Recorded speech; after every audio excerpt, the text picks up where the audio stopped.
Jamal Carter stood in the wreckage of his torched auto shop, the stench of gasoline and betrayal thick in the Bakersfield night as sirens screamed closer. Just hours ago, he'd been a proud dad ready to buy a new truck, a dream built on years of grit. But a dealership manager's fist flipped that script, igniting a war Jamal never expected.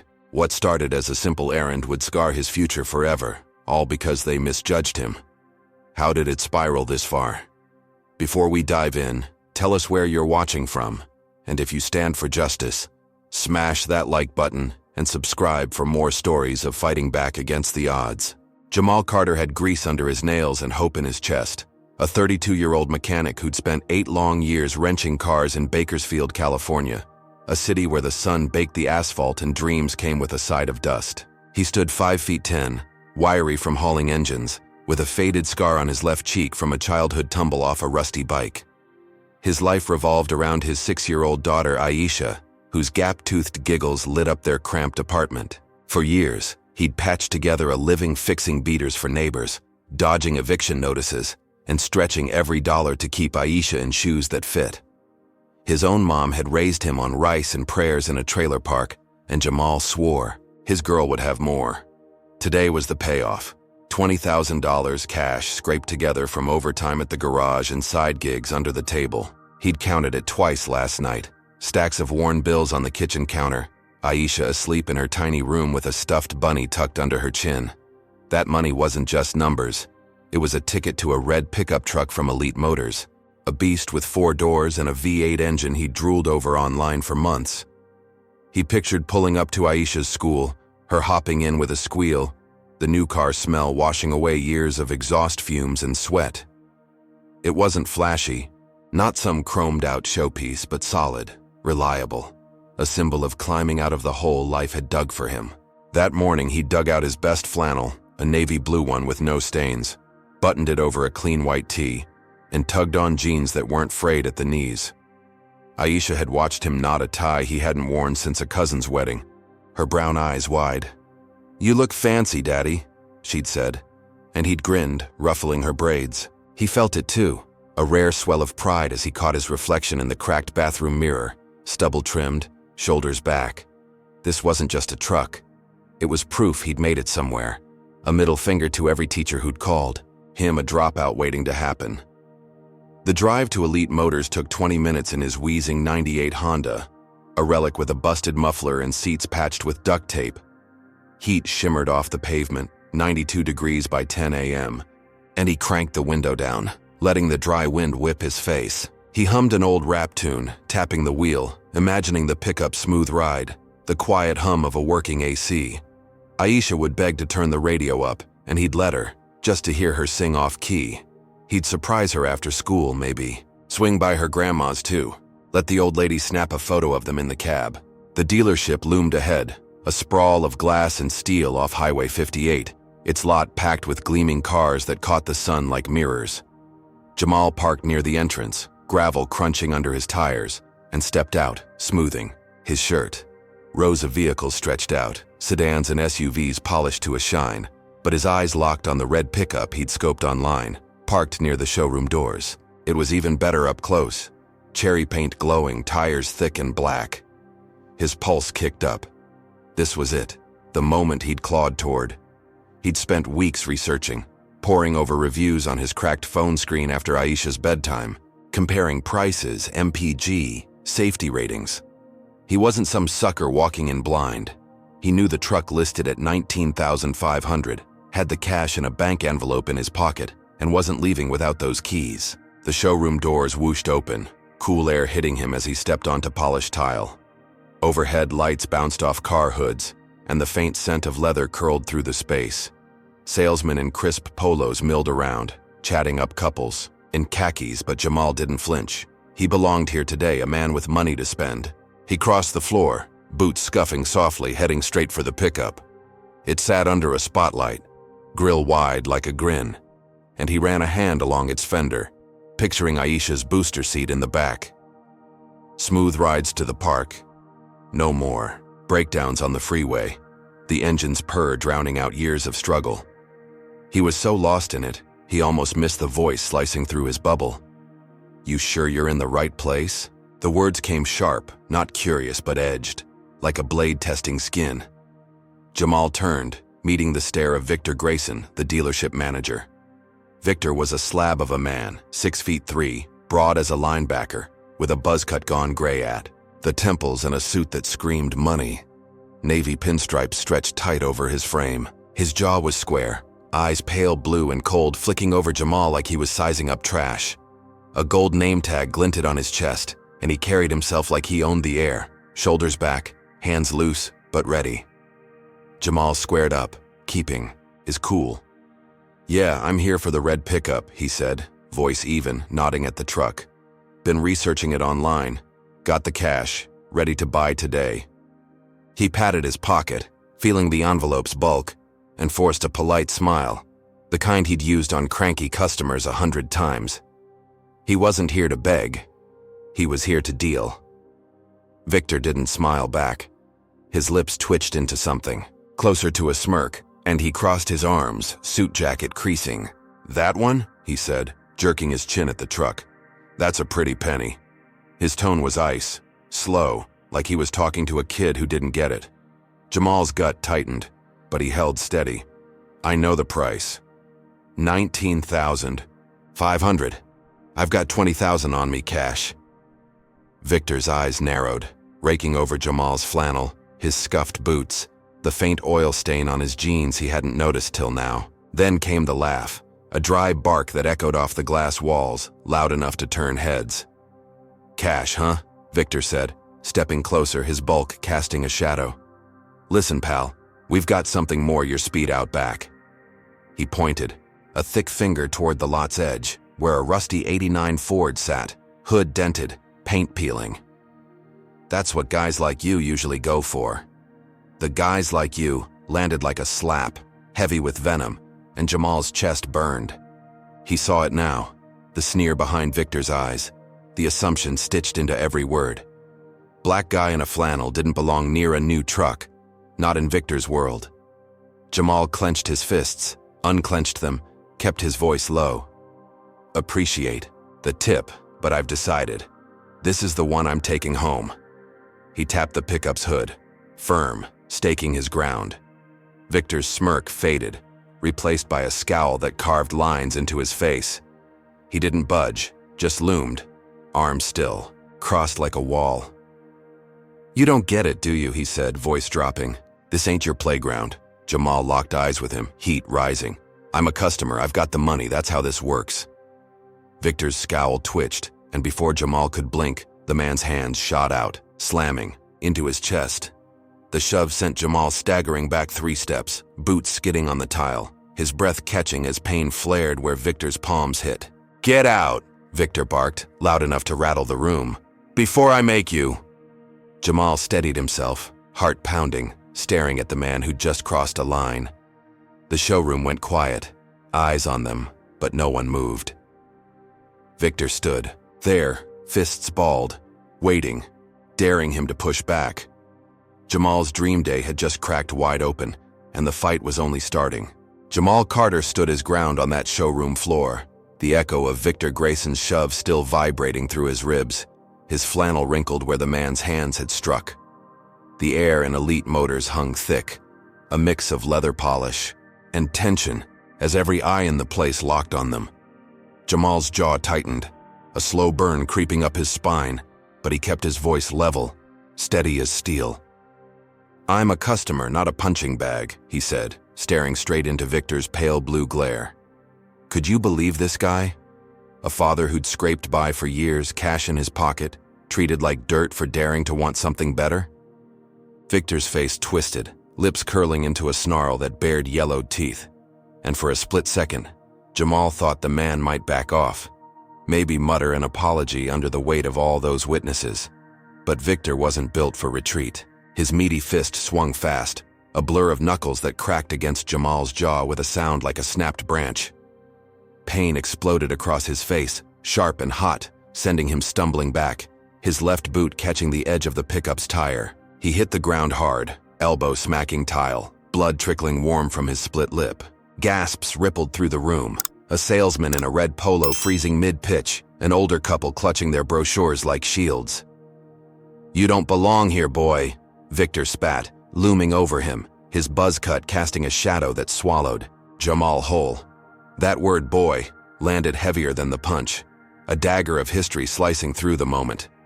Jamal's chest heaved, rage bubbling up like oil in a hot engine, his hands trembling as he pushed himself up. Every fiber screamed to swing back, to smash that smug sneer into next week, but Aisha's face flashed in his mind, her braids bouncing as she waved from the school steps. He couldn't risk it. Not yet. Victor stood there, fists balled, chest puffed out like he'd won a prize, while Jamal wiped his lip, tasting copper, and limped toward the glass doors. The manager's smirk followed him, a silent taunt. "Run along now." Outside, the Bakersfield sun blasted down, 95 degrees of unrelenting heat, and Jamal slid into his Honda, the cracked vinyl seat scorching his thighs. He slammed the door, gripped the wheel, and let out a shaky breath, blood smearing his sleeve as he swiped his face. How does a man walk in with $20,000 and walk out with a busted jaw? He'd saved for years, skipped beers with the guys, patched Aisha's sneakers with glue instead of buying new ones. All for this truck, this moment, and Victor had crushed it under his boot like it was nothing. Jamal's pride stung worse than his face, but he wasn't done. This wasn't over. He drove straight to the Bakersfield PD, the precinct, a squat brick building off Truxton Avenue, its AC humming faintly as he stepped inside. The desk cop, a lean guy named Officer Tate with a buzz cut to match Victor's, and a smirk that didn't reach his eyes, barely looked up from his coffee. "Assault at Elite Motors," Jamal said, voice steady despite the throb in his jaw. "Manager hit me, right in front of everybody." He pulled out his phone, showing a selfie he'd snapped. In the car, lips swollen, blood streaking his chin, Tate leaned back, sipping his drink, and scribbled a few lines on a form. "Victor Grayson, huh?" he said like he was naming an old buddy. "We'll look into it." Jamal nodded, thinking justice might actually move, that a report with witnesses would stick. He left feeling lighter, expecting a call soon, maybe an apology from the dealership once the heat hit. Back home, he tucked Aisha into bed, her bunny clutched tight, and crashed on the couch, ice pack on his face, dreaming of that red truck rolling into his life. What kind of world lets a man like Victor swing and walk free? He drifted off, clinging to that flicker of hope. It lasted 6 hours. At 2 a.m., a crash jolted him awake, glass shattering somewhere close. He bolted up, heart hammering, and ran to the living room window, Aisha's sleepy daddy trailing behind him. Shards sparkled on the carpet, a jagged hole where the pane used to be, and in the middle sat a brick, rough and red, with a note taped to it. Jamal snatched it up, hands shaking as he unfolded the paper. "Stay in your lane," it read, scrawled in black marker, the letters sharp and uneven. His stomach dropped, ice melting down his shirt as he scanned the dark street outside. Shadows shifted under a streetlight, a pickup's growl fading into the night, but no faces, no proof. Victor. It had to be. The police report hadn't scared him. It had poked the bear. Jamal hugged Aisha tight, her tiny arms around his neck, and whispered it'd be okay. But his mind raced. He'd walked away alive from that punch, thought he'd won by keeping his cool and filing that report. Now his home wasn't safe, his girl wasn't safe, and the cops?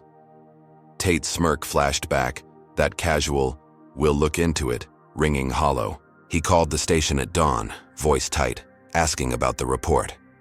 "Can't find it," Tate said, yawning through the phone. "Must have got misplaced." Misplaced? With a busted lip and a brick through his window? Jamal hung up, fists clenched, staring at the note still crumpled on the table. Victor's reach went deeper than he'd guessed, and this was just the start. Hey viewers, what do you think? Should Jamal have swung back at Victor right there in the showroom? Comment. Number 1 if you say hell yeah he should have fought, or number 2 if you think he was smart to walk away. This guy's getting crushed for wanting a truck. Does that fire you up?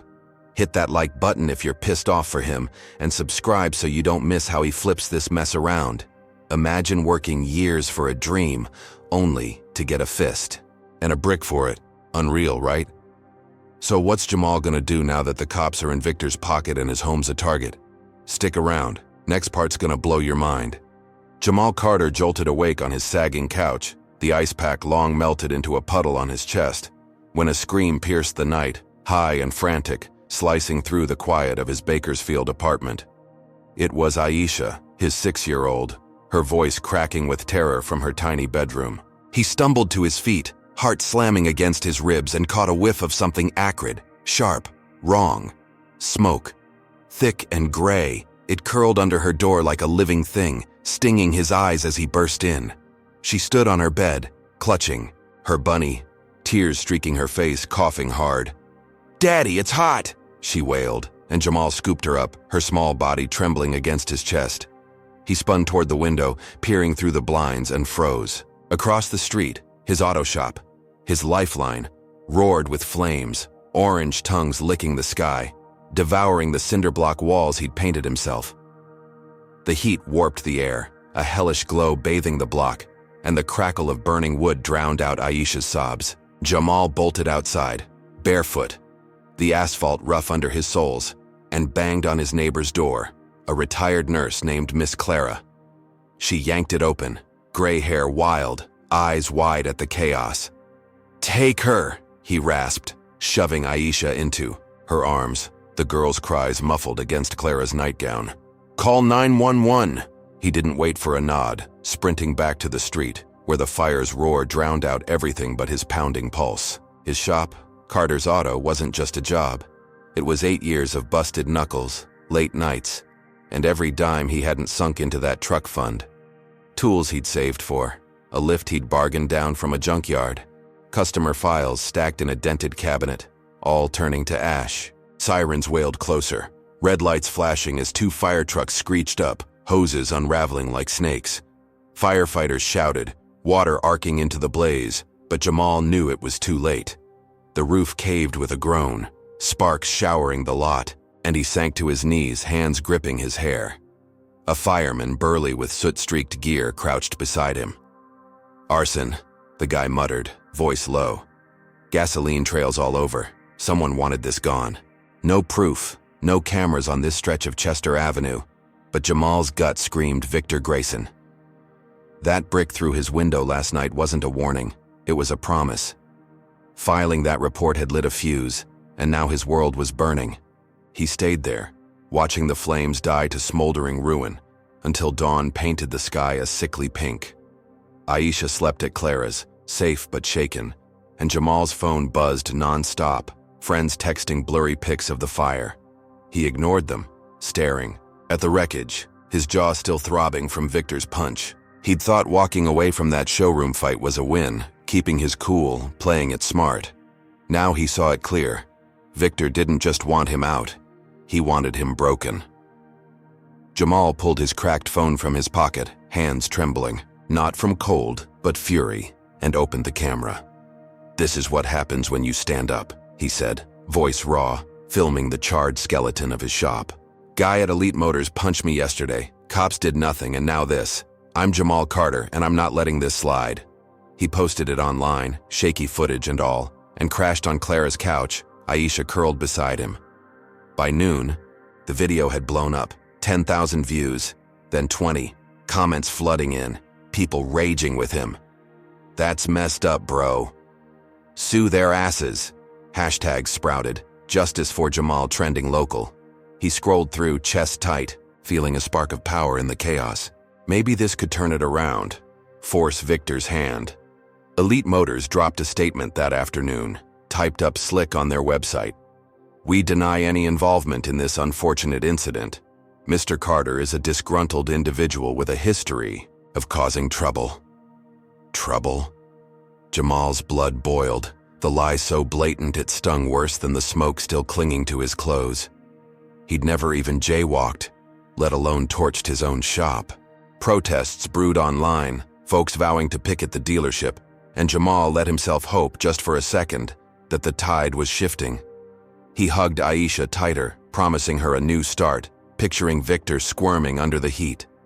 That flicker of victory lasted 4 hours. At 5 p.m., tires squealed outside Clara's place, and Jamal peeked through the blinds expecting a news van. Instead, 6 cop cars boxed the street, lights flashing, doors slamming. Officers stormed up, boots pounding, and kicked in the door before he could blink. "Jamal Carter, you're under arrest," a sergeant bellowed, a stocky guy with a buzz cut and a badge reading Hernandez.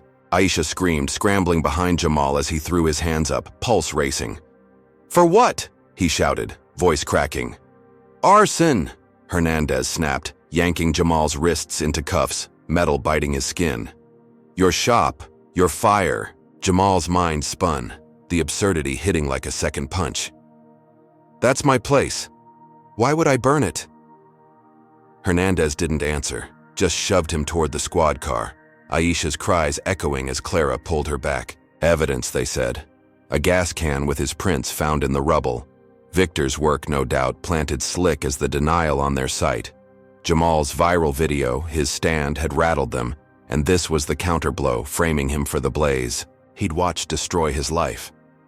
The car door slammed, and through the window, he saw neighbors gawking, phones out, filming his downfall. He'd thought exposing Victor would end this, that the world would see the truth.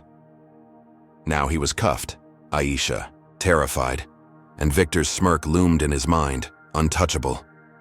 The war wasn't just on. It was swallowing him whole. Jamal Carter sat on a cold steel bench in a Bakersfield jail cell, the stink of sweat and bleach soaking the air, his wrists still raw from the cuffs they'd slapped on him hours ago. The cell was a 10 by 10 box, concrete walls scratched with names and curses, a flickering bulb buzzing overhead like a trapped fly. Aisha was with her grandma now, Clara having called the old woman in a panic after the cops hauled him off. He could still hear his daughter's screams, see her tiny hands reaching as Hernandez shoved him out the door, accusing him of torching his own shop. $10,000 bail, the judge had barked through a grainy video screen, a number that might as well have been $1 million. Jamal's bank account was ash, his $20,000 for the truck still in his pocket when they booked him, now locked in evidence with his phone and keys. He leaned his head back, jaw throbbing from Victor's punch 2 days prior. The bruise, blooming purple under his skin. Victor Grayson had played this perfect, planting that gas can, twisting the fire into a noose around Jamal's neck. The arrest hit just as his video blew up online, 30,000 views now. Folks raging about the dealership. But here he was, trapped behind bars while Victor sipped coffee somewhere, laughing. Jamal's only lifeline was Lena Torres, a public defender who'd shown up that morning, a wiry woman in her 40s with sharp eyes and a ponytail pulled tight. She'd slid into the cell's visiting slot, notepad in hand, her voice clipped but steady. "They've got nothing real," she'd said, flipping through the file. "Prints on a can? Could be from your shop any day. No witnesses, no video. This stinks of a setup." Jamal nodded, hope flickering. "Victor's got cop friends," he told her, voice low. "That report I filed? Gone. This is him hitting back." Lena's pen scratched faster, her lips thinning. "Grayson's an ex-cop, right? I'll dig into his ties. We'll get you out." She left him with that, a slim thread to cling to, and Jamal sat there, replaying her words, praying she could pull it off. Days blurred, 3 of them. The cell's monotony broken only by watery oatmeal and the clang of doors. He thought of Aisha, her braids, her bunny. Wondered if she was asking Grandma why Daddy didn't come home. On day 4, Lena burst back, in, a grin cracking her tired face. "You're out," she said, tossing him a paper.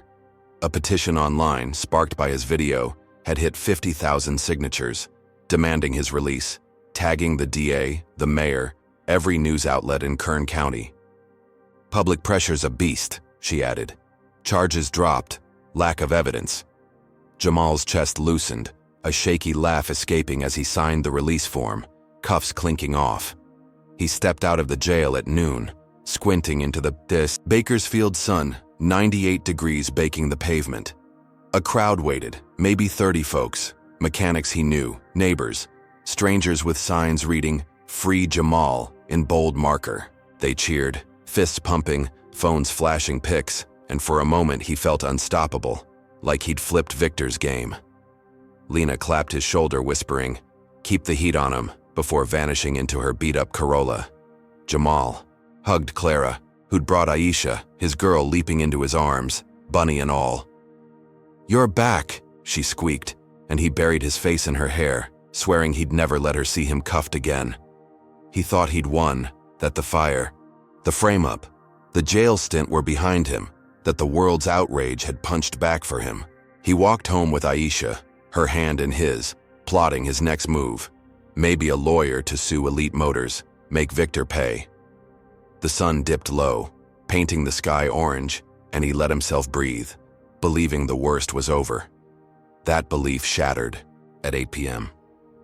A knock rattled his door, sharp and urgent, and Jamal opened it to find Malik's wife Tasha sobbing on the stoop. Malik, his best friend since high school, a lanky mechanic with a quick laugh who'd worked the shop with him, was gone.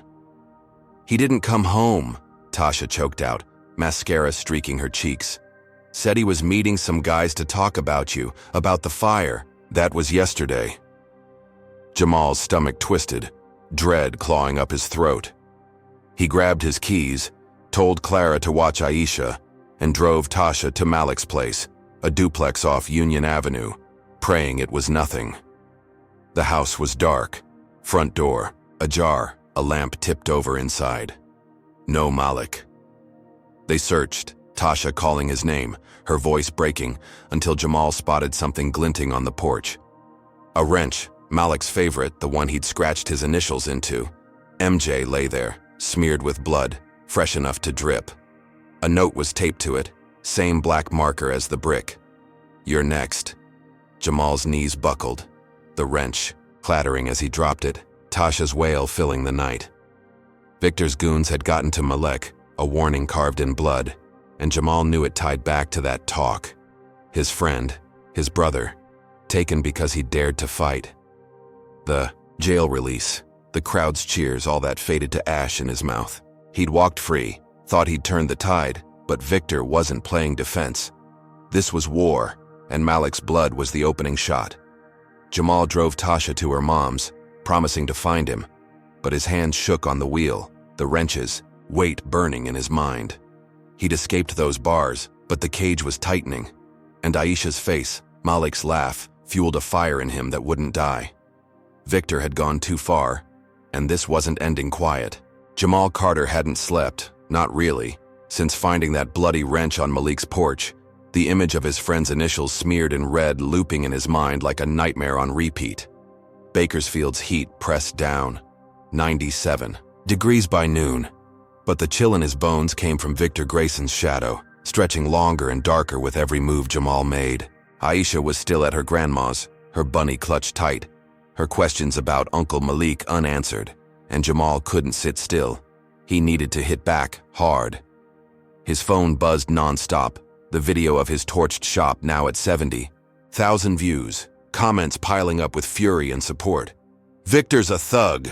Shut that dealership down." Jamal grabbed that spark and ran with it, calling every friend, every customer, every neighbor who'd ever shaken his hand. By 3 p.m., he stood outside Elite Motors on Highway 58, a megaphone in his grip, sweat beading on his brow. 100 people flanked him, a ragtag army of mechanics in oil-stained tees, moms with strollers, kids hoisting signs scribbled in crayon, "Justice for Jamal" and "Fire Victor now." The dealership's glass facade glinted under the sun, a fortress of privilege, and Jamal's voice boomed over the crowd. "This ain't just about me," he shouted, the megaphone crackling. "It's about a man who thinks he can punch, burn, and break us because of who we are. I'm here to say no more." Cheers erupted, fists pumping, horns blaring from cars, crawling past. News vans rolled up, cameras swiveling, catching every chant, every sign. Jamal's chest swelled. This was power, real and loud, a wave he could ride to drown Victor's smug grin. Online, the video hit 100,000 views, hashtags exploding, and by 5 p.m., Elite Motors' corporate office buckled. A press release pinged his phone. Victor Grayson has been suspended pending a full investigation into recent allegations. Suspended, not fired, not cuffed, but off the floor. Jamal grinned, clapping hands with a burly welder named Tito, the crowd roaring louder. He pictured Victor pacing some fancy office, tie loose, sweating for once. This was it. The first real win. A crack in the wall. He hugged Aisha's grandma, who'd brought her along, the girl waving a tiny flag she'd colored herself. "We did it, baby," he whispered, kissing her forehead, tasting victory in the dusty air. The sun dipped low, painting the lot gold, and Jamal let himself believe he'd turned the corner, that the fire, the jail, Malik's blood wouldn't be for nothing. That belief held till 10 p.m. He'd sent Aisha back with Grandma, crashing at his own place, the broken window patched with cardboard. He was dozing on the couch, TV flickering, when a crash shattered the quiet, glass exploding inward like a gunshot. Flames followed, a Molotov cocktail skidding across the floor, igniting the rug in a whoosh of heat and light. Jamal bolted up, coughing as smoke clawed his throat, the fire licking toward Aisha's toys stacked in the corner. He grabbed a blanket, smothering the blaze, stomping it out till his boots smoked, his lungs burning. The room stank of gasoline, same as his shop, and he stumbled to the window, heart hammering. A figure in a black hoodie sprinted across the street, spray can in hand, slashing snitch and dripping red paint on his wall before peeling off in a pickup, tires squealing. Jamal's knees shook, the blanket slipping from his hands as sirens wailed in the distance. Victor. Off the clock. Out of sight but not out of moves. Suspended didn't mean stopped, it meant unleashed. He'd hired muscle, sent them to Jamal's home. A message torched into the night. You don't win this easy. The fire was out, but the damage sank deep. Aisha's stuffed elephant lay singed, its ear black, and Jamal clutched it, rage and fear twisting in his gut. He called the cops, voice shaking, but Officer Tate picked up that same lazy drawl. "We'll check it out," Tate said, bored, and Jamal knew it'd go nowhere. Another misplaced report. Fire trucks rolled in, doused the last embers, but the neighbors' stares burned worse, pity and fear in their eyes. Jamal sank to the curb, head in his hands, the protest's cheers a distant echo. He'd rallied 100 souls, shaken elite. Motors thought he'd struck gold. Now his home was a target, Aisha's toys ash, and Victor's reach felt endless. How do you fight a ghost who won't stay down? He dialed Lena, her sleepy hello cutting through his haze. "They hit my place," he rasped. "Firebomb. Victor's not done." She cursed, promising to push harder, but Jamal barely heard her, the elephant's charred ear crumbling in his fist. He'd won the day, lost the night, and the cost was climbing. Malik's wrench, Aisha's safety, his own roof, all chipped away by a man who'd rather burn than bend. Jamal stood, legs shaky, and stared at the painted snitch, the letters dripping like blood. His defiance had lit up the streets, but Victor's reply was fire, and this wasn't the end. He grabbed a kitchen knife, tucked it in his belt, and swore he'd protect what was left. The crowd's roar had faded. Now it was him against the dark, and Victor was just warming up. Yo, viewers, can you feel Jamal's fight? Should he have known Victor wouldn't quit that easy? Comment number 1 if you think he underestimated this snake, or number 2 if you say he's doing all he can against a stacked deck. Who else is raging at this coward torching a kid's home? Slam that like button if you're with Jamal and subscribe to catch every twist of this wild ride. Imagine winning a battle thinking you're on top only to get hit like this. Sick, right? So, what's Jamal gonna do now that Victor's turned his victory to smoke? Stick around. Next, part's gonna flip everything you expect. Jamal Carter woke to the smell of charred fabric and gasoline, his living room a mess of blackened rug and shattered glass, Aisha's singed elephant staring at him from the floor like a silent accusation. Bakersfield's morning sun streamed. Through the busted window, 93 degrees already, but the heat in his chest burned hotter. Victor Grayson's firebomb last night wasn't just a warning, it was a declaration, a middle finger to the protest that had forced his suspension. Jamal couldn't let Aisha come back here, not with snitch still dripping red on the wall outside, so he packed her a bag, drove her to her aunt's place 30 minutes east in Arvin.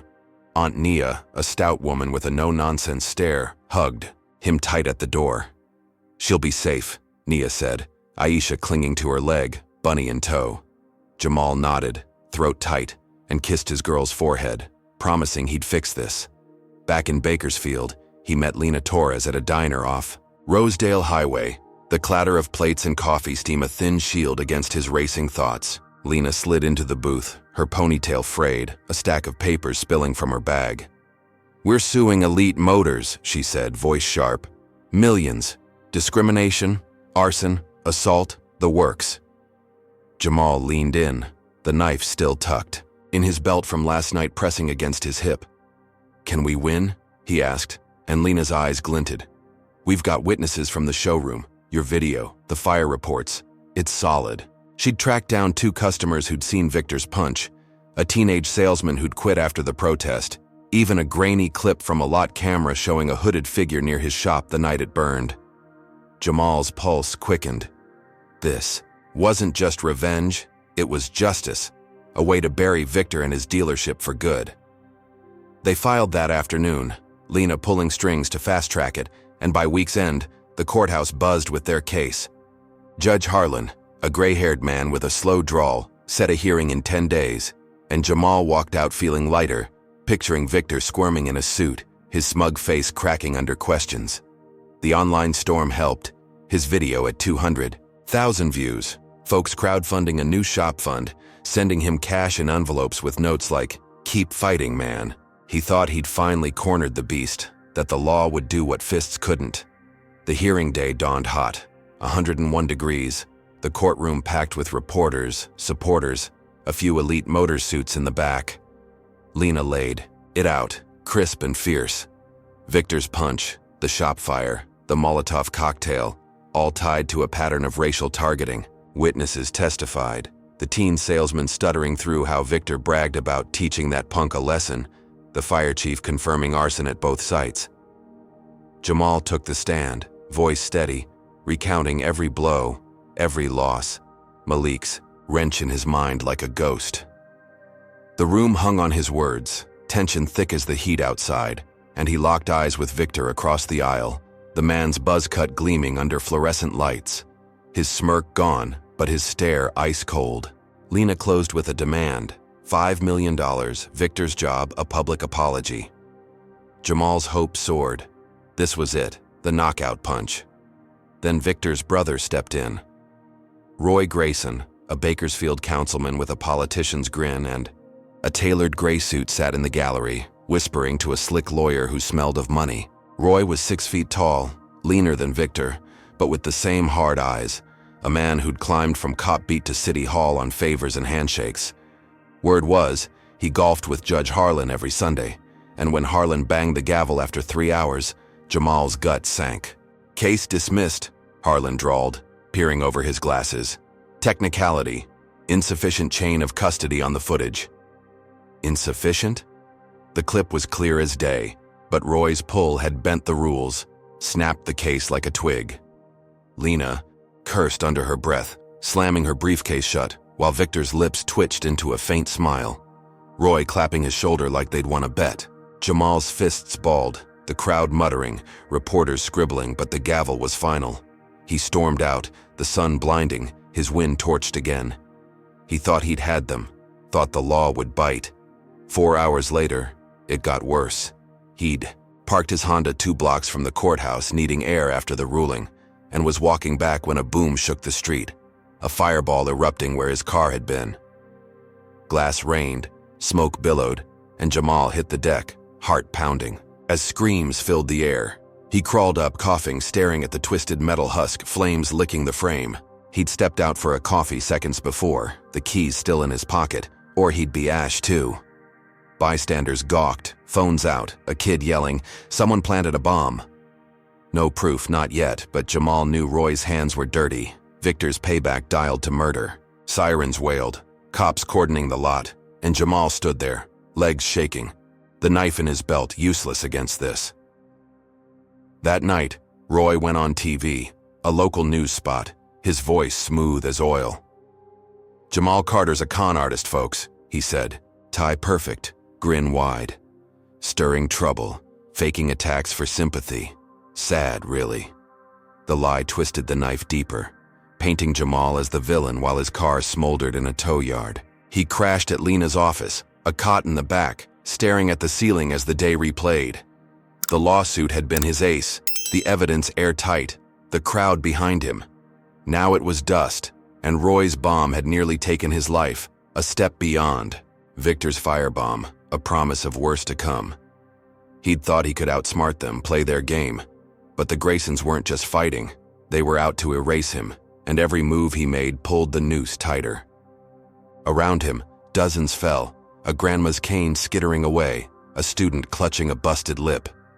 Jamal rolled, dodging a boot, and staggered up, knife out now, slashing air to keep them back. Sirens wailed, late as always, and the mob peeled off, vanishing into alleys as cop cars screeched in.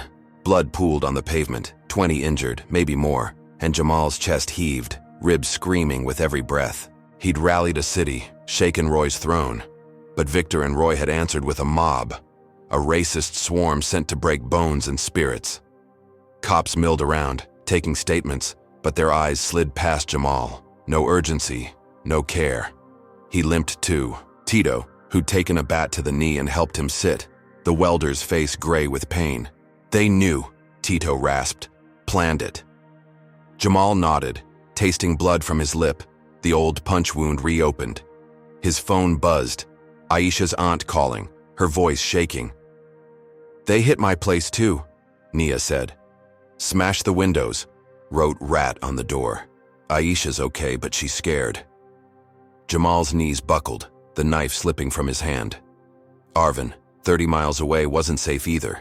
The Graysons had eyes everywhere, claws deep enough to strike his girls. Hideout while he bled on Main Street. He'd shut down traffic, rocked Roy's world, thought he'd gained ground.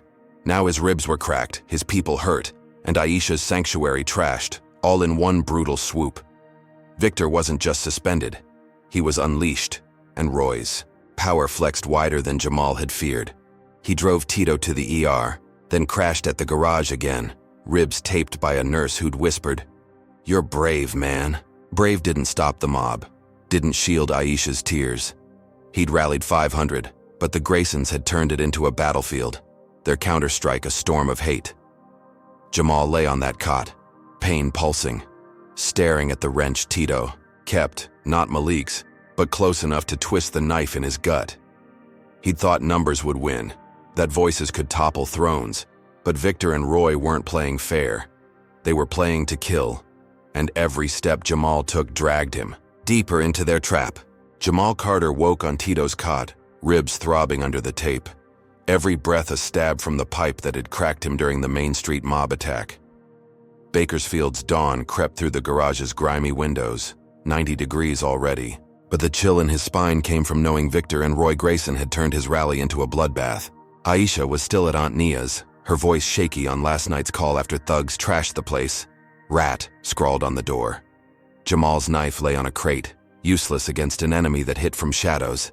His video had soared past a million views, the mob footage leaking online, outrage boiling over. But he was bruised, not broken. He needed a knockout blow. He called a local reporter, Sam Ruiz, a wiry guy with a podcast who'd been hounding him for an interview.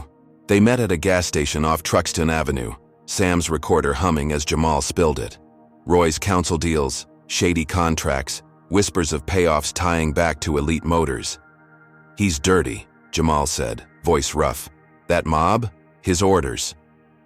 Sam's eyes lit up, promising a story to gut Roy's campaign. It dropped that night, a 30-minute expose blasting Roy's corruption, linking him to Victor's violence, and Elite Motors stock tanked 10% by morning. Investors spooked. Jamal watched it spread, his phone pinging with shares, the hashtag Justice for Jamal hitting national news. Roy's polling numbers cratered, council meetings drowned in booze, and Jamal grinned through the pain, picturing the Grayson brothers scrambling. He'd flipped the script, turned their mob into his weapon, thought he'd finally landed a hit they couldn't dodge. That high lasted 12 hours. At 3 a.m., a battering ram smashed his garage door, SWAT pouring in like a black tide. Rifles up, shouting, "Down, down!" Jamal hit the floor, hands behind his head, ribs screaming as boots pinned him. Tito yelled from the corner, "What the hell?" But a cop shoved him back. "Jamal Carter, you're under arrest," a lieutenant. barked a squat man with a buzz cut and a badge reading Vega. Assaulting an officer at the rally. Jamal's mind reeled, the words a punch worse than the pipe. "I didn't touch no cop," he shouted, voice muffled against concrete, but Vega yanked him up, cuffs biting his wrists. "Evidence, they said," a witness claiming Jamal swung on a patrolman during the chaos, a blurry photo showing a figure in a flannel that could have been anyone. Victor's work, slick and fast, planting a lie while Roy greased the DA's palms. The cell was familiar, same stink of bleach and despair, but this time the bail was 20,000, a number meant to bury him. Jamal sat there, head pounding, piecing it together. The exposé had stung, so the Graysons hit back with a frame-up, twisting his fight into a felony. Lena stormed in at dawn, fury in her eyes. "They've got nothing," she snapped, flipping papers. "Witness is a ghost, photo's a joke. Roy's pulling strings." Jamal nodded, ribs aching, but the hits kept coming. His phone, seized. Again, buzzed with a text from Naya before they took it. "Aisha's school kicked her out. Roy's wife runs the board." He froze, the words a blade in his gut. Roy's wife, Evelyn Grayson, a pinched woman with a PTA crown, had flexed her clout, expelling Aisha from kindergarten over disciplinary concerns, a lie so thin it stank. Jamal's 6-year-old who'd never hurt a fly was now a pawn, her crayons and backpack yanked away because he'd dared to speak. He slammed a fist on the bench, pain flaring, the cell closing in. Victor and Roy weren't just winning, they were dismantling his life, brick by brick, hitting where it hurt most. Lena worked the case, digging into the witness, but Jamal's mind spun dark. The rally had rocked Roy's world, the exposé had drawn blood, and he'd thought he'd seized control. Now he was cuffed again, Aisha's school gone, Malik still missing, and the Graysons' claws sank deeper. He'd exposed their rot, but they'd turned it around, framing him as the thug, the liar, the danger.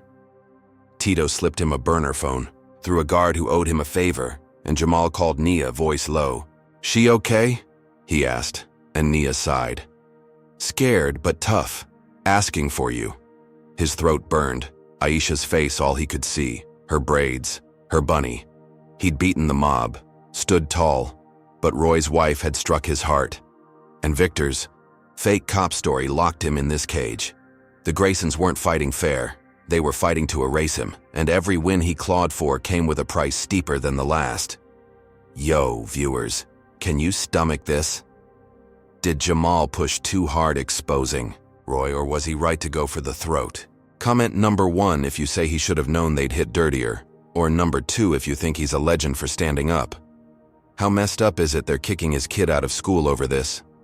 Smash that like button if you're raging for Jamal, and subscribe to see how he claws out of this hole. Imagine your baby girl losing her classroom because you fought back. Infuriating, right?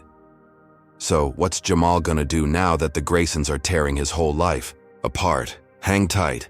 Next part's gonna twist everything you think you know. Jamal Carter slumped on the jail cell bench, the concrete cold against his back, ribs pulsing with every shallow breath, the frame-up for assaulting an officer, pinning him behind bars once more. Bakersfield's heat seeped through the walls, 96 degrees even at night, but the real burn came from knowing Aisha was out of school. Roy Grayson's wife twisting the knife while Victor's planted witness kept him caged. The cell stank of urine and rust, a single bulb flickering overhead, casting shadows that danced like ghosts. $20,000 bail loomed, a wall he couldn't climb, his truck fund long gone to evidence lockup. Lena Torres worked the case, her voice crackling through a jail phone that morning. "I'm fighting this, Jamal. Crowdfunding's up again, we'll get you out." She'd tapped the online storm, his video at 2 million views, strangers pitching in cash after the Yo-1 SWAT raid hit the news. By day 3, she burst in, ponytail swinging, a grin cutting through her exhaustion. "Bail's posted," she said, tossing him a release form. $50,000 from supporters. You're free." Jamal signed fast, cuffs clinking, off, and stepped into the sun, 100 degrees blasting his face. The crowd from his first release replaced by a lone reporter snapping pics. He hugged Lena, her grip fierce, and whispered, "I'm done playing defense. She nodded, eyes sharp. Go get him. He didn't go home, didn't call Aisha yet. He went rogue, fueled by a fire that had been simmering since Malik's wrench. Victor wasn't in jail, wasn't even sweating the suspension. He was out there pulling strings. Jamal borrowed Tito's pickup, a dented green beast, entailed a hunch. He'd heard whispers at the garage. Victor spotted at a warehouse off Brundage Lane, a sketchy spot known for chop shops and worse. Jamal parked a block away, dusk settling, the air thick with dust and oil. He crept closer, knife in his belt, ribs aching but adrenaline numbing the pain. The warehouse loomed, a rusted hulk with broken windows, and there Victor was, buzz cut gleaming under a floodlight, shaking hands with a wiry guy in a leather jacket. Jamal's phone came out, shaky hands snapping pics. Victor passing a wad of cash, the guy nodding, a gas can glinting in the truck bed behind them. Arsonist. The word hit like a brick, tying the shop fire, the Molotov, maybe even the car bomb, to this moment. Jamal sent the shots to Lena, then straight to an FBI tip line he'd Googled on the burner, texting, Victor Grayson, Elite Motors, arson evidence. He held his breath, watching Victor climb into a black SUV and peel off, the wiry guy vanishing inside. Jamal thought he'd struck gold, a kill shot to bury the bastard. Next morning, sirens screamed across town. FBI agents raiding Elite Motors, black vests swarming the lot. News choppers buzzed, live feeds showing Victor cuffed, face twisted in a snarl, hauled into a van. Jamal watched from Tito's garage, TV blaring, a grin splitting his busted lip. Arson, racketeering, conspiracy, the anchor said. And Jamal, punch the air, ribs be damned. Lena called, voice electric. They've got him, Jamal. Your pics sealed it. He pictured Aisha's school reopening its doors, Malik turning up alive, the Graysons crumbling. He'd gone rogue, risked it, all, and one thought this was the endgame. Victor locked up for good. That high crashed 4 hours later. He was grabbing a burger at a dive off Union Avenue, savoring the taste of freedom, when a van screeched up, no plates, windows blacked out. Before he could move, 3 guys in ski masks jumped him, fists slamming his gut, a knee cracking his taped ribs. Pain exploded, white hot, and he swung the knife, slicing air, but a fist clocked his jaw, dropping him. They yanked him into the van, tires squealing as it peeled out, the burger splattered on asphalt. He hit the floor, wrist zip-tied, a hood shoved over his head, the stink of sweat and rubber choking him. You're done, Carter, a voice, growled low and rough, not Victor's but close enough to chill his blood. They drove, 10 minutes, 20, Jamal counting turns, fighting panic, ribs screaming with every bump. The van stopped, doors slammed, and they dragged him out, shoving him downstairs, concrete scraping his knees.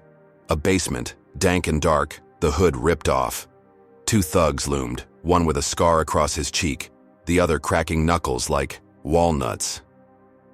Boss says hi, Scarface said, and a fist smashed Jamal's face, blood spraying, teeth rattling. They worked him over, boots to his gut, fists to his ribs, a symphony of pain that left him gasping, curled on the floor. Your kid's next, Knucklecracker sneered, and Jamal's heart stopped, Aisha's face flashing, her braids, her bunny. He roared, lunging despite the agony, but a kick dropped him, vision blurring. Victor was out on bail already. Hours after the raid, Roy's money greasing the wheels, and this was the payback. Jamal's picks had boomeranged, a win flipped to a death trap. He'd thought the FBI bust was checkmate, that he'd broken their spine. Now he was bleeding in a hole, Aisha's name a threat on their lips, and the Graysons' claws sank deeper than ever. Scarface spat on him. Should have stayed quiet. And they left him there, door slamming, darkness swallowing him whole. He'd escaped jail, turned the tables, but Victor's reply was this. A beating meant to break more than bones, and the war was far from won. Jamal Carter lay in a puddle of his own blood, the basement's dank chill seeping into his battered body, every breath a knife through his cracked ribs. The thug's boots had left him bruised and broken. Scarface's "Your kid's next" echoing in his skull like a death knell. Bakersfield's heat didn't reach this hole. the air thick with mold and despair. But Jamal's mind burned, Aisha's face all that kept him conscious.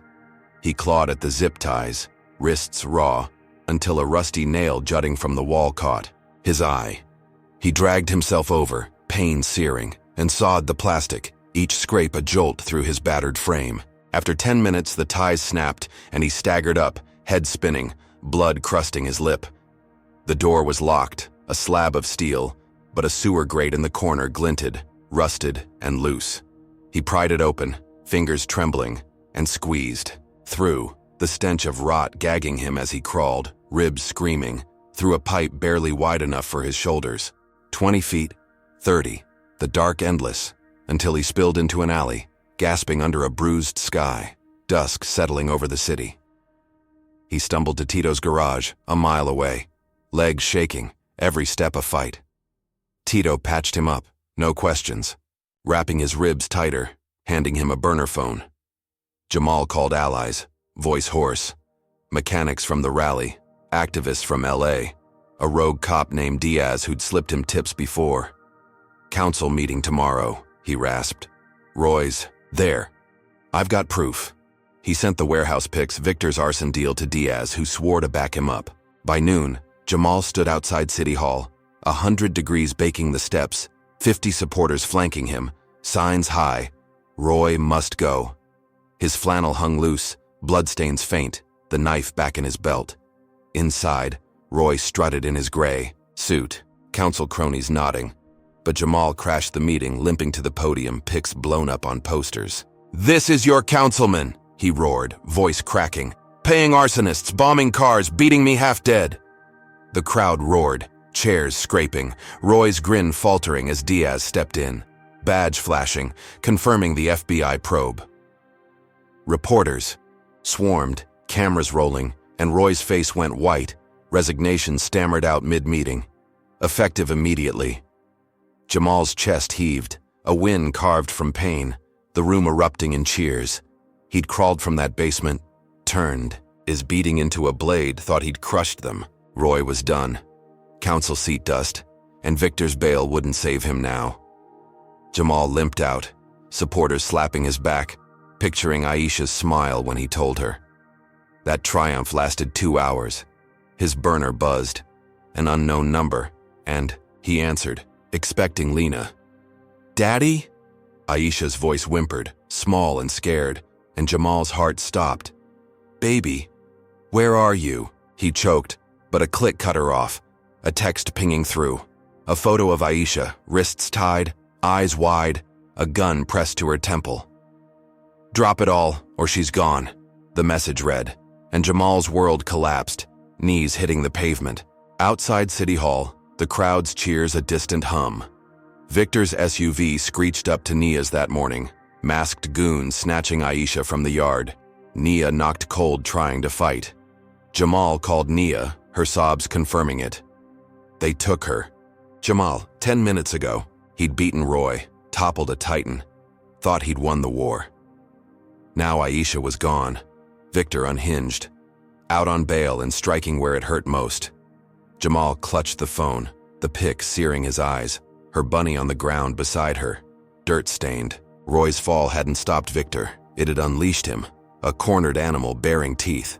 Jamal's rally, his proof, had flipped the council, but the cost was his girl, 6 years old, in a madman's grip. He stumbled to Tito's truck, hands shaking, dialing Lena, Diaz, anyone, voice breaking. "They've got Aisha," he said, and Lena cursed, Diaz swearing to trace the number. Jamal drove to Arvin, Nia's house a wreck, windows smashed, blood on the porch where she'd fallen. She hugged him, trembling. "I'm sorry." But he shook his head, guilt drowning him. He'd thought the basement was rock bottom, that exposing Roy would end it. Victor's reply was this: a child's life as leverage, the ultimate play. Jamal sank to the grass, Aisha's backpack spilled open, crayons scattered, and stared at the photo again, the gun's barrel cold against her skin. He'd rallied a city, broken a councilman, but the Graysons weren't done. They'd taken his heart, and every second ticked like a bomb. He stood, knife gripped tight, eyes burning, swearing he'd trade anything, everything to get her back. Roy's throne was ash, but Victor's final card was pure evil, and Jamal's fight had just hit its darkest edge. Jamal Carter gripped the burner phone, Aisha's terrified "Daddy" echoing in his skull. The photo of her tied up with a gun to her head searing his vision as he stood in Aunt Nia's trashed yard in Arvin. Bakersfield's heat followed. Him here, 98 degrees at dusk, but the ice in his veins came from Victor Grayson's ultimatum. "Drop it all or she's gone." Nia sobbed inside, nursing a bruised jaw from fighting the goons who'd snatched Aisha, her crayons scattered like confetti on the grass. Jamal's ribs ached, his face a map of cuts from the basement beating, but none of it mattered. He tracked. The text ping, Diaz working his cop connections, tracing it to an abandoned lot off Stockdale Highway 10 miles west. Jamal called Tito, Lena, the activists, his voice a growl. "They've got her. Meet me there." He drove Tito's green pickup, knife in his belt, the photo on the seat beside him, Aisha's wide eyes fueling every mile. The lot loomed at 8 p.m., a sprawl of cracked concrete and weeds, rusted machinery hulking under a moonless sky. Victor's black SUV idled near a crumbling shed, dust swirling in its headlights. Jamal parked 100 yards out, heart hammering, and crept closer, spotting Aisha through the shed's broken window, wrists bound, sitting on a crate. Victor paced beside her, buzz cut glinting, a pistol in his hand, his suit rumpled, eyes wild. 2 goons flanked him, the scarred one from the basement spitting into the dirt. Jamal texted Diaz, "Now," and stepped out, hands up, voice steady. "Let her go, Victor, take me instead." Victor's laugh was jagged, unhinged. "You think you're calling shots, Carter?" He waved the gun, Aisha flinching, her braids trembling. "You burned my life. Roy's gone. Dealership's toast. Now you pay." Jamal edged closer, 10 feet 5, eyes locked on his girl. "She's 6, man. This ain't her fight." Victor's face twisted, rage spilling out. "Should have stayed down," he snarled, and pistol-whipped Jamal, the barrel cracking his cheek, blood flooding his mouth. Jamal staggered but stayed upright, Aisha's sob cutting deeper than the blow. "Daddy," she cried, and Victor spun, yelling, "Shut up." Jamal lunged, offering himself, and Victor nodded, Scarface cutting Aisha's ropes. She bolted, sobbing, into the dark, straight to Tito's truck pulling up with Lena and Diaz. Jamal exhaled, relief short-lived as Victor's fist slammed his gut, dropping him. "You're mine now!" Victor hissed, ranting about teaching him his place, the gun waving wild. Jamal rolled, ribs screaming, waiting, knowing help was close. Headlights flared, engines roared, activists in vans, Diaz's unmarked car, phones out, filming live. Victor fired, shots cracking the night, one grazing Jamal's arm, blood soaking his flannel. The goons froze, outnumbered, as Diaz shouted, "Drop it!" through a bullhorn.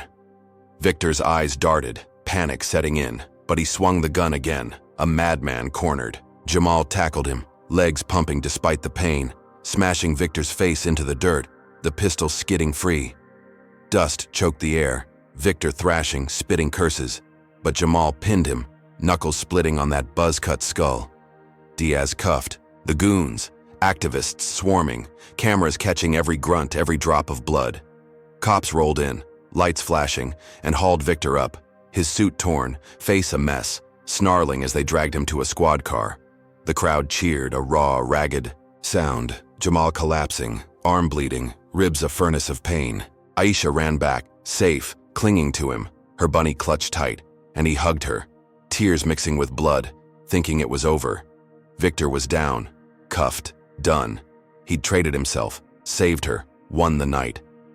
Then tires screeched, a silver. Truck barreling from the shadows, Roy Grayson out on bail behind the wheel, his councilman polish gone, eyes blazing hate. The crowd scattered, screams splitting the air as Roy aimed straight for Jamal. He shoved Aisha behind a crate, diving aside, the truck's bumper missing him by inches. It plowed forward, slamming into activists, a sickening crunch of metal and bone, 3 bodies crumpling, 10 more diving clear. Dust billowed, blood pooling, Roy's truck spinning out, crashing into the shed's wall. He stumbled out, tie askew, roaring, "You ruined me!" before Diaz tackled him, cuffs snapping on. Jamal crawled to Aisha, shielding her, her sobs muffled, against his chest as medics swarmed, sirens wailing louder. The lot turned to chaos, stretchers rolling, cops shouting, Victor's SUV boxed in by squad cars. Jamal held his girl, arm dripping, ribs shattered, staring at the carnage. 3 dead, 10 hurt. Roy's last gasp a slaughter.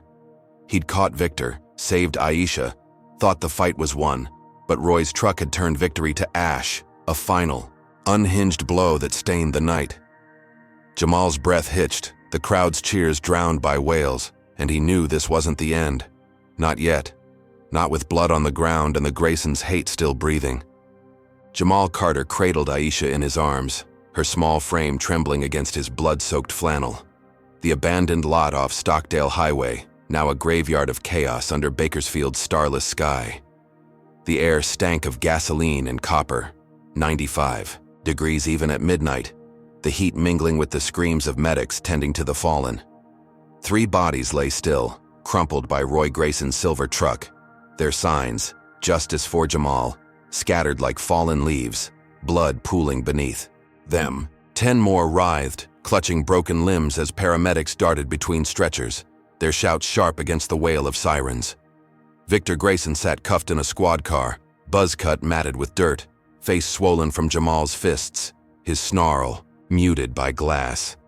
Roy sprawled nearby, pinned by Diaz, his gray suit torn, councilman polish stripped raw, spitting curses as cuffs snapped tight. The shed smoldered where Roy's truck had crashed, its wall buckled, a twisted monument to his final rage. Jamal's arm bled, a graze from Victor's wild shot, his ribs a furnace of pain, but he held Aisha close, her bunny pressed to his chest, her sobs softening as medics swarmed. "You're safe, baby," he whispered, voice cracking, tasting, blood from his split lip. The crowd, activists, mechanics, strangers who'd filmed the showdown, stood stunned, phones still out, capturing the wreckage live. Elite Motors' SUV sat boxed by cop cars, its headlights dim, a relic of Victor's reign. Diaz barked orders, securing the scene, while Lena ran up, her ponytail loose, eyes wide. "You did it," she said, gripping his shoulder. "They're done." Jamal nodded, dazed, the weight of it sinking in. Victor faced life for kidnapping, arson, conspiracy. Roy for vehicular manslaughter, corruption, assault. Elite Motors was finished, its lot shuttered that week, corporate issuing a hollow "we regret" statement as stocks crashed. Jamal had traded himself for Aisha, tackled Victor, survived Roy's rampage, and won, the Graysons' empire ash, at his feet. Medics patched his arm, urged a stretcher, but he waved them off, limping with Aisha to Tito's truck, needing air, needing quiet. The next month blurred, Bakersfield mourning the dead, hailing Jamal a hero. His video hit 5 million views, donations pouring in.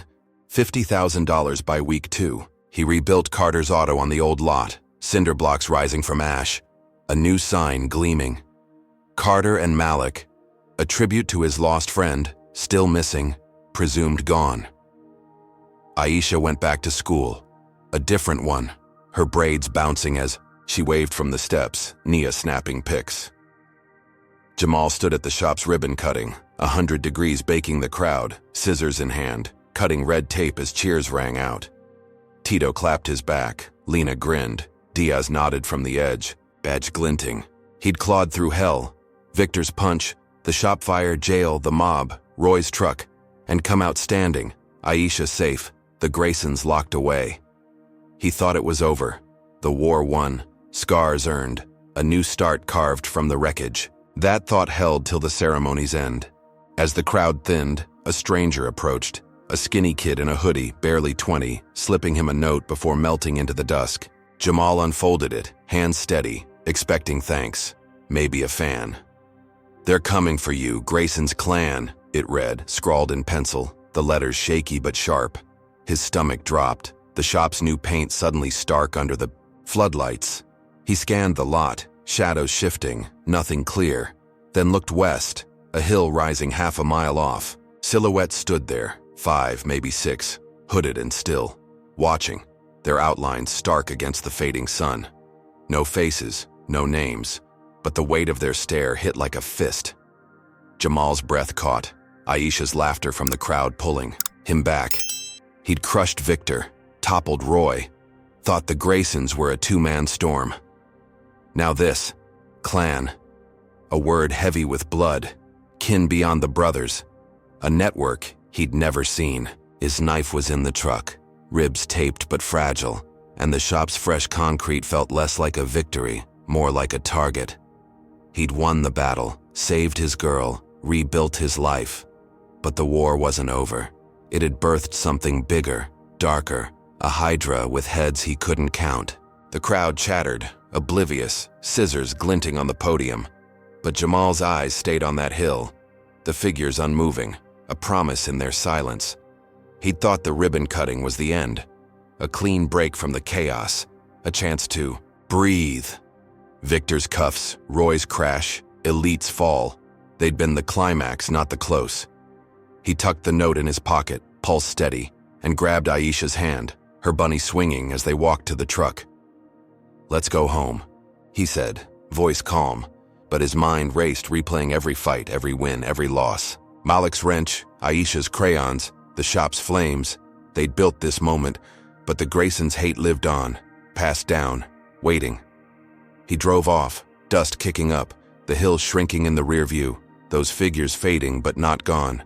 The shop stood proud, Aisha sang off-key beside him, and Jamal forced a smile, knowing peace was a lie. He'd beaten the brothers, turned their world to rubble, but the note burned in his pocket, a spark for a fire he couldn't see. The clan watched, patient, and Jamal's fight, his scars, his grit. They'd just lit a fuse for something meaner, a twist he'd never outrun. Jamal Carter's journey in Black Man is kicked out with punch by car dealership manager. What he does next will shock you, is a raw testament to resilience against systemic racism. The first lesson is the power of perseverance.